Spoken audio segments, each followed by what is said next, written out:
Hello everyone, स्वागत है आपका प्रिया करियर जोन पे।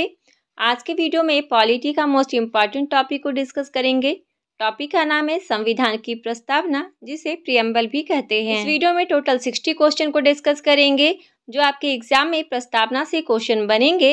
सारे क्वेश्चन इस वीडियो में कंप्लीट हो जाएगा, तो आप इस वीडियो को 1 से 2 बार देखेंगे, आपको सारे क्वेश्चन याद हो जाएंगे। तो आप वीडियो को एंड तक जरूर देखिएगा और वीडियो पसंद आए तो लाइक एंड शेयर जरूर कीजिएगा और इस वीडियो को अपने फ्रेंड्स में और अपने स्टडी ग्रुप में जरूर शेयर करें। तो चलिए आज की वीडियो को स्टार्ट करते हैं। प्रस्तावना किसे कहते हैं? प्रस्तावना संविधान के परिचय अथवा भूमिका को कहते हैं। भारतीय संविधान की प्रस्तावना जो है वो पंडित जवाहरलाल नेहरू के द्वारा पेश किया गया और ये उद्देश्य प्रस्ताव पर आधारित है। 42वें संविधान संशोधन अधिनियम 1976 के द्वारा इसमें समाजवादी, पंथनिरपेक्ष और अखंडता जैसे शब्दों को सम्मिलित किया गया है। फर्स्ट क्वेश्चन है आज का, भारतीय संविधान में उद्देशिका का विचार किस देश के संविधान से लिया गया है? तो उद्देशिका का विचार जो है वो लिया गया है अमेरिका से। भारतीय संविधान में उद्देशिका की भाषा किस देश के संविधान से लिया गया है? तो उद्देशिका की भाषा लिया गया है ऑस्ट्रेलिया से। इसके पहले वाले क्वेश्चन में देखा आपने को उद्देशिका का विचार जो है वो अमेरिका से लिया गया है। हम भारत के लोग शब्दों का प्रयोग भारतीय संविधान में कहाँ से लिया गया है? हम भारत के लोग ये लिया गया है संविधान की प्रस्तावना से। संविधान के उद्देशिका में अब तक कितनी बार संशोधन किया गया है? तो केवल 1 बार संशोधन किया गया है, तो सही आंसर होगा ऑप्शन डी। भारतीय संविधान के उद्देशिका में संशोधन किस संशोधन अधिनियम के तहत किए गए थे? सही आंसर हो जाएगा ऑप्शन ए, 42वां संविधान संशोधन 1976 के तहत। भारत के संविधान की प्रस्तावना किन शब्दों से शुरू होती है? तो संविधान की प्रस्तावना शुरू होती है हम भारत के लोग से। संविधान की प्रस्तावना में वर्णित हम भारत के लोग का क्या अर्थ है? सही आंसर होगा ऑप्शन बी, संप्रभु शक्ति। भारतीय संविधान कब स्वीकार किया गया था? इसका सही आंसर होगा ऑप्शन सी, 26 नवंबर 1949 में। किसने प्रस्तावना को संविधान की आत्मा कहा है? इसका सही आंसर होगा ऑप्शन सी, ठाकुरदास भार्गव। आपको इस क्वेश्चन में कंफ्यूजन होगा कि इसका आंसर भीमराव अंबेडकर है, लेकिन ये गलत है। इसका सही आंसर होगा ऑप्शन सी, ठाकुरदास भार्गव। किसने प्रस्तावना को पहचान पत्र कहा है? इसका सही आंसर होगा ऑप्शन ए, इन्हें पालखीवाला। किसने प्रस्तावना को संविधान की जन्म कुंडली कहा है? सही आंसर हो जाएगा के.एम. मुंशी। भारतीय संविधान का कौन सा भाग संविधान की आत्मा कहलाता है? सही आंसर होगा इसका उद्देशिका और प्रस्तावना दोनों। भारत के संविधान की प्रस्तावना किन शब्दों से शुरू होती है? तो भारत के संविधान की प्रस्तावना शुरू होती है हम भारत के लोग से। भारतीय संविधान की प्रस्तावना संशोधित संस्करण है। इसका सही आंसर होगा ऑप्शन से, उद्देश्य प्रस्ताव का। संविधान सभा में उद्देश्य प्रस्ताव निम्न में से किस एक के द्वारा प्रस्तुत किया गया था? तो उद्देश्य प्रस्ताव प्रस्तुत किया गया था जवाहरलाल नेहरू के द्वारा। भारतीय संविधान की प्रस्तावना में लिखित हम भारत के लोग we the people of India से क्या अर्थ निकलता है? सही आंसर हो जाएगा इसका ऑप्शन बी, संविधान का निर्माण भारत की जनता के द्वारा हुआ है। नेक्स्ट क्वेश्चन है, संविधान की प्रस्तावना के अनुसार भारत किस प्रकार का राष्ट्र है? तो भारत धर्मनिरपेक्ष राष्ट्र है।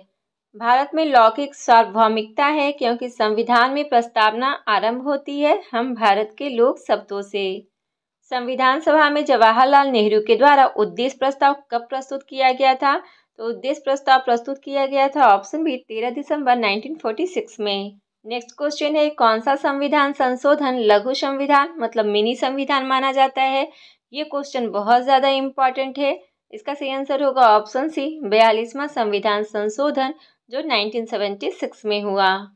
भारतीय संविधान की प्रस्तावना पर प्रयुक्त न्याय शब्द अभिव्यक्त करता है। इसका सही आंसर होगा ऑप्शन डी, सामाजिक, आर्थिक तथा राजनीतिक न्याय को। सभी व्यक्ति पूर्णतः और समान रूप से मानव है, यह सिद्धांत किस नाम से जाना जाता है? इसका सही आंसर हो जाएगा ऑप्शन ए, सार्वभौमिकता के नाम से। भारत के संदर्भ में धर्मनिरपेक्ष शब्द का सही भाव क्या है? तो धर्मनिरपेक्ष शब्द का मतलब है ऑप्शन बी, भारत के राज्य का कोई भी धर्म नहीं है। भारत के संविधान के उद्देशिका में कितने प्रकार के न्याय की व्यवस्था की गई है? तो इसका सही आंसर होगा ऑप्शन सी, 3 प्रकार की न्याय की व्यवस्था की गई है, राजनीतिक न्याय, आर्थिक न्याय और सामाजिक न्याय। अगला क्वेश्चन है, भारत के संविधान की प्रस्तावना में कितने प्रकार की स्वतंत्रता का उल्लेख है? इसका करेक्ट आंसर हो जाएगा ऑप्शन डी, 5 प्रकार की स्वतंत्रता का उल्लेख है। 5 प्रकार की स्वतंत्रता कौन सी है? तो विचार की स्वतंत्रता, अभिव्यक्ति की स्वतंत्रता, विश्वास की स्वतंत्रता, धर्म की स्वतंत्रता और उपासना की स्वतंत्रता। भारतीय संविधान की प्रस्तावना में वर्णित राष्ट्र की एकता और अखंडता का आधार क्या होना चाहिए? इसका सही आंसर हो जाएगा ऑप्शन ए, बंधुता की भावना। किस वाद के फैसले में सर्वोच्च न्यायालय ने सर्वप्रथम घोषित किया कि उद्देशिका जो है वो संविधान का हिस्सा नहीं है? तो इसका राइट आंसर होगा ऑप्शन बी, बेरुवारी यूनियन वाद, जो 1960 में हुआ था। अगला क्वेश्चन है, किस वाद में उच्चतम न्यायालय ने धारणा प्रस्तुत की उद्देशिका संविधान का भाग है? इसका करेक्ट आंसर हो जाएगा ऑप्शन ए, इस सार्वभौमई बनाम यूनियन ऑफ इंडिया में। किस विवाद में सर्वोच्च न्यायालय ने प्रस्तावना को भारतीय संविधान की मौलिक संरचना का भाग स्वीकार किया है? इस क्वेश्चन का आंसर होगा ऑप्शन सी, केशवानंद भारती विवाद, जो 1973 में हुआ था। और ये क्वेश्चन भी बहुत ज़्यादा इम्पोर्टेंट है। संविधान निर्माताओं ने किस पर विशेष ध्यान दिया था? इसका सही आंसर होगा ऑप्शन डी, प्रस्तावना पर। संविधान में हमारे राष्ट्र का उल्लेख किस नामों से किया गया है? करेक्ट आंसर होगा ऑप्शन सी, भारत तथा इंडिया। प्रस्तावना का वह प्रावधान जो सभी वयस्क नागरिकों को मतदान देने का अधिकार प्रदान करता है वह क्या कहलाता है? करेक्ट आंसर होगा इसका ऑप्शन सी, प्रजातंत्र। भारतीय संविधान की प्रस्तावना के अनुसार भारत के शासन की सर्वोच्च सत्ता किसमें निहित है? सही आंसर होगा ऑप्शन ए, जनता। भारतीय संविधान के उद्देश्यों, लक्ष्यों तथा आदर्शों, आधारभूत सिद्धांतों का संबंध किससे है? सही आंसर होगा इसका ऑप्शन ए, संविधान की प्रस्तावना से। भारतीय संविधान की उद्देशिका किसका परिवर्तित रूप है? सही आंसर होगा ऑप्शन डी, जवाहरलाल नेहरू के द्वारा प्रस्तुत उद्देश्य प्रस्ताव का। भारतीय संविधान की प्रस्तावना किसके उद्देश्यों को प्रतिबिंबित करती है? सही आंसर होगा ऑप्शन सी, संविधान के उद्देश्य को।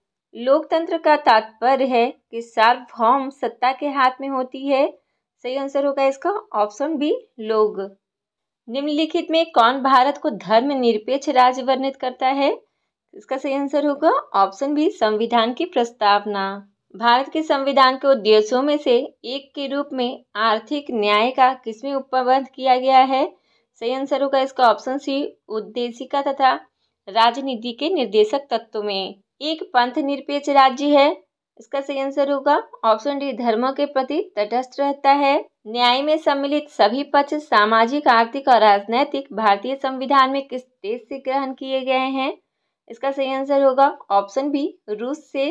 सामाजिक, आर्थिक और राजनीतिक भारतीय संविधान में जो है वो ग्रहण किए गए हैं, मतलब वहां से लिए गए हैं। भारतीय संविधान के अंतर्गत भारतीय लोकतंत्र के आदर्शों को हम कहाँ देख सकते हैं? इसका सही आंसर होगा ऑप्शन डी, संविधान की प्रस्तावना में। अगला क्वेश्चन है, भारतीय संविधान के उद्देशिका में किस संशोधन के द्वारा समाजवाद, पंथ निरपेक्षता तथा अखंडता को जोड़ा गया था? इसका सही आंसर होगा ऑप्शन सी, 42वें संविधान संशोधन के द्वारा, जो 1976 में हुआ। भारत में धर्मनिरपेक्ष राज्य को कौन वर्णित करता है? इसका सही आंसर होगा ऑप्शन सी, संविधान की प्रस्तावना। भारतीय संविधान के अधिकार का स्रोत कौन है? इसका करेक्ट आंसर हो जाएगा ऑप्शन बी, हम भारत के लोग। प्रस्तावना में भारत को एक संपूर्ण प्रभुत्व संपन्न घोषित किया गया है, जिसमें भारत किस प्रकार की सत्ता से पूर्णतः स्वतंत्र है? तो इसका सही आंसर होगा ऑप्शन सी, उपयुक्त दोनों, मतलब आंतरिक सत्ता से और बाह्य सत्ता से। संविधान की प्रस्तावना के अनुसार न केवल उत्पादन व वितरण के सभी साधनों का राष्ट्रीयकरण करना, वरन गरीब व अमीर के मध्य दूरी कम करना, यह वाक्य किस शब्द को वर्णित करता है? तो इसका सही आंसर होगा ऑप्शन ए, समाजवादी शब्द को।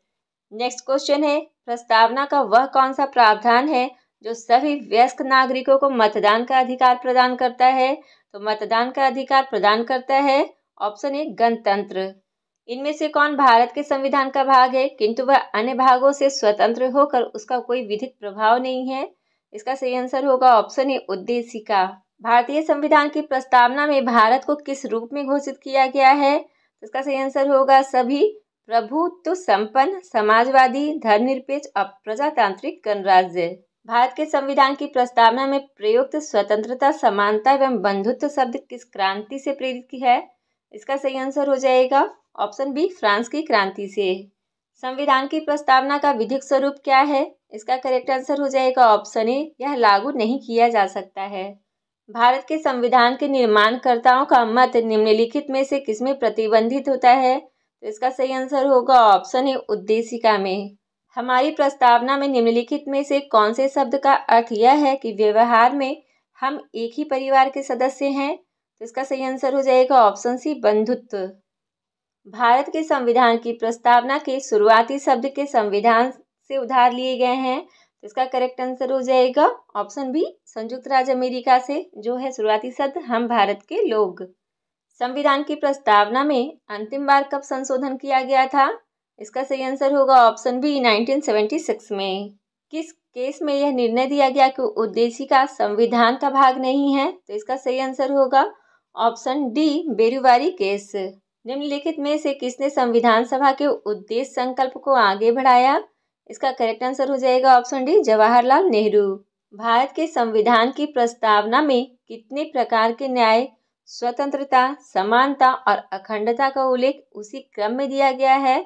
इसका करेक्ट आंसर हो जाएगा ऑप्शन ए, 3, 5, 2, 1। मतलब कि 3 तरह के न्याय, 5 तरह की स्वतंत्रता और 2 तरह की समानता और 1 तरह का अखंडता का उल्लेख दिया गया है।